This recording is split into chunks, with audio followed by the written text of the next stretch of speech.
గతంలో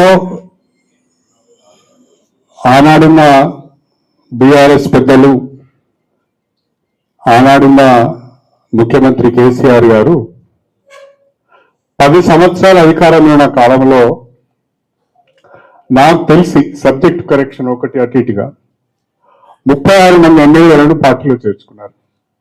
36 మంది, ఒకటి కాదు రెండు కాదు, 10 సంవత్సరాల కాలంలో 2 టర్మ్స్ వాళ్ళు. కాంగ్రెస్ పార్టీ వాళ్ళని చేర్చుకున్నారు, వైఎస్ఆర్సీపీని చేర్చుకున్నారు, తెలుగుదేశం చేర్చుకున్నారు, బీఎస్పీని చేర్చుకున్నారు, సిపిఐని కూడా చేర్చుకున్నారు. 36 మంది ఎమ్మెల్యేలను చేర్చుకున్నారు. అందులో 2 మంత్రులు కూడా చేశారు. మొదటి విడత శ్రీనివాస్ యాదవ్ గారు మంత్రి చేశారు, రెండో విడత సబితా ఇంద్రారెడ్డి గారిని మంత్రి చేశారు. ఆ 36 మందిలో ఏ ఒక్కరు కూడా రాజీనామా చేయలేదు.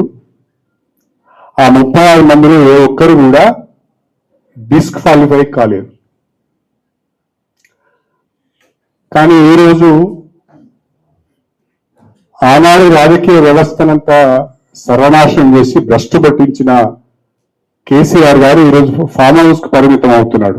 నేను అడుగుతున్న కేసీఆర్ గారిని, అసలు మీరు చెప్పండి కేసీఆర్ గారు, ఆనాడు మీరు పార్టీ ఫిరాయింపులను ప్రోత్సహించి చేర్చుకున్న వాళ్ళందరితో ఎందుకు రాజీనామా చేయించలేదు?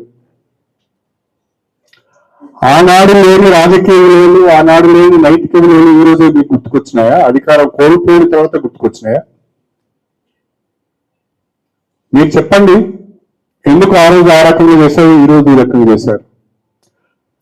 అంటే మీరు చేస్తే సంసారం, వేరే వాళ్ళు చేస్తే లేచారవా? మీరు ఏమైనా శుద్ధ పూసలా? ఆగం చేసినంత, తెలంగాణ ఆగం చేసినంత మీరే కదా. సరే, ఏది ఏమైనా మీరు సుప్రీంకోర్టుకు వెళ్ళారు. సుప్రీంకోర్టు నుంచి ఒక తీర్పు వచ్చింది. ఆ స్పీకర్ గారిని 3 మాసాల లోపల నిర్ణయం తీసుకోమని చెప్పారు. It's not direction. వారు ఏమన్నారు? స్పీకర్ గారు 3 మాసాల లోపల ఈ పిటిషన్లను డిస్పోజ్ చేయాలి, నిర్ణయం తీసుకోవాలన్నారు. స్పీకర్ గారు మా అందరికి కూడా నోటీసులు ఇచ్చారు.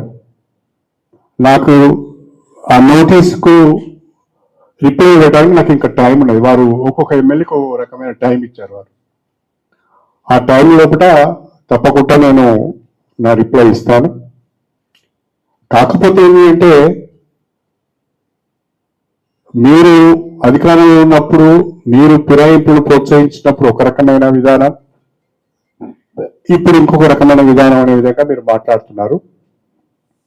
పార్టీ విధానాలు ఎప్పటికీ ఒకే రకంగా ఉండాలి, ఉంటే మంచిది అనేది నా అభిప్రాయం. స్పీకర్ గారి నిర్ణయానికి కట్టుబడి నా భవిష్యత్ ప్రణాళిక ఉంటుంది. కడియం శ్రీహరి పార్టీ మారిన వాళ్ళలో కడియం శ్రీహరి మొదటివాడు కాదు, చివరి వాడు కూడా కాదు. దేశవ్యాప్తంగా ఈ ప్రక్రియ సాగుతున్నది. నా మట్టుకు నేను నా నియోజకవర్గం ఆగం కావద్దు,